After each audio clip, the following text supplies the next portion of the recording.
স্বৈরাচারী আচরণ করলে বিএনপির বিরুদ্ধেও ব্যবস্থা, মন্তব্য নজরুল ইসলাম খানের। দেশের সব থানাকে দালাল মুক্ত করার নির্দেশ স্বরাষ্ট্রমন্ত্রীর। রাষ্ট্রের ভেতরে ঢুকে আমরা এখন আতঙ্কিত, বললেন মির্জা ফখরুল। 4 বিভাগে ভারী বৃষ্টির পূর্বাভাস, পার্বত্য চট্টগ্রামে ভূমিধসের শঙ্কা।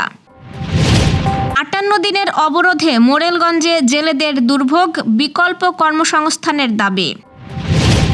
উপকূলে পানির সংকট সমাধানে দ্রুত কাজ চলছে, জানালেন পরিবেশ প্রতিমন্ত্রী। বৃষ্টি বিঘ্নিত ম্যাচে 102 রানেই থামল বাংলাদেশ, নিউজিল্যান্ডের লক্ষ্য 103।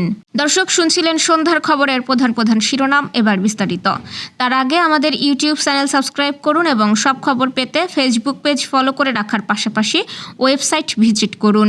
প্রধানমন্ত্রীর রাজনৈতিক উপদেষ্টা ও বিএনপির স্থায়ী কমিটির সদস্য নজরুল ইসলাম খান বলেছেন, কেউ যদি পতিত স্বৈরাচারের মতো আচরণ করে তাহলে বিএনপির বিরুদ্ধেও আইনি ব্যবস্থা নেওয়া সম্ভব।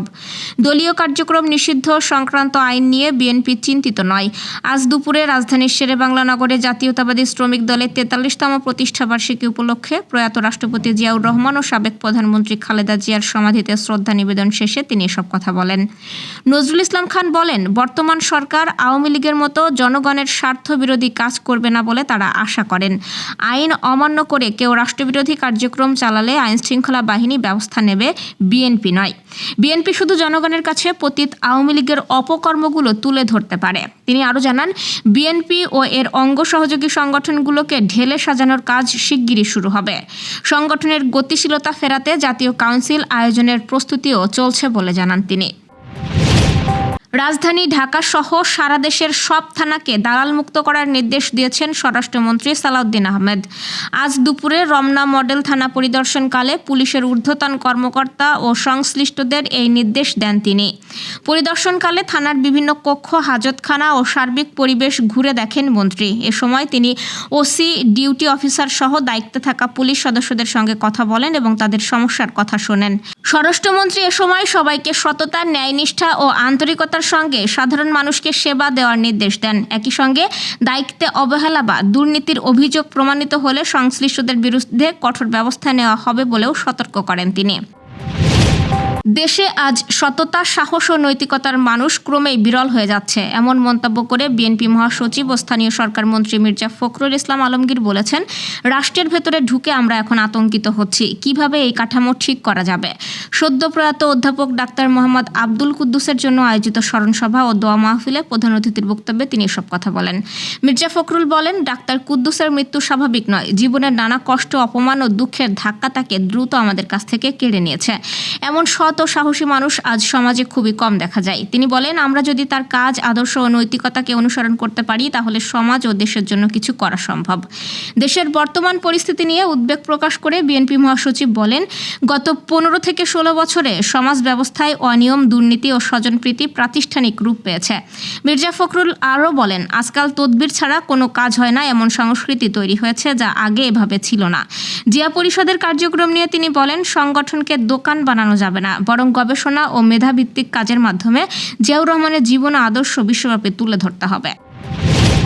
আগামী সোমবার দুপুর পর্যন্ত ঢাকা, ময়মনসিংহ, চট্টগ্রাম ও সিলেট এই 4 বিভাগে ভারী থেকে অতি ভারী বৃষ্টির পূর্বাভাস দিয়ে সতর্কবার্তা জারি করেছে আবহাওয়া অধিদপ্তর। আজ দুপুরে প্রকাশিত সতর্কবার্তায় বলা হয়েছে, দেশের অভ্যন্তরে গভীর বজ্র মেঘ তৈরি অব্যাহত থাকায় ওই 4 বিভাগের কোথাও কোথাও আজ দুপুর 1টা থেকে পরবর্তী 48 ঘন্টার মধ্যে ভারী থেকে অতি ভারী বৃষ্টি হতে পারে। আবহাওয়া অধিদপ্তর জানায়, টানা বৃষ্টির প্রভাবে এলাকাগুলোর কোথাও কোথাও অস্থায়ীভাবে জলাবদ্ধতা সৃষ্টি হতে পারে। একই সঙ্গে চট্টগ্রাম বিভাগের পাহাড়ি এলাকায় ভূমিধসের আশঙ্কার কথাও জানিয়েছে সংস্থাটি। টানা অতি ভারী বৃষ্টির কারণে চট্টগ্রাম বিভাগের পাহাড়ি এলাকার কোথাও কোথাও ভূমিধস হতে পারে। এদিকে মৌলভীবাজারের শ্রীমঙ্গলে দেশের সর্বোচ্চ বৃষ্টিপাত রেকর্ড করা হয়েছে। এই অঞ্চলে গত 30 ঘন্টায় 160 মিলিমিটার বৃষ্টিপাত রেকর্ড করা হয়। অব্যাহত বৃষ্টিপাতের কারণে জেলার বিভিন্ন উপজেলায় টিলা ধসের আশঙ্কা দেখা দিয়েছে। গত 24 ঘন্টায় দেশের উত্তর পূর্বাঞ্চলে ভারী থেকে অতি ভারী বৃষ্টিপাত হয়েছে।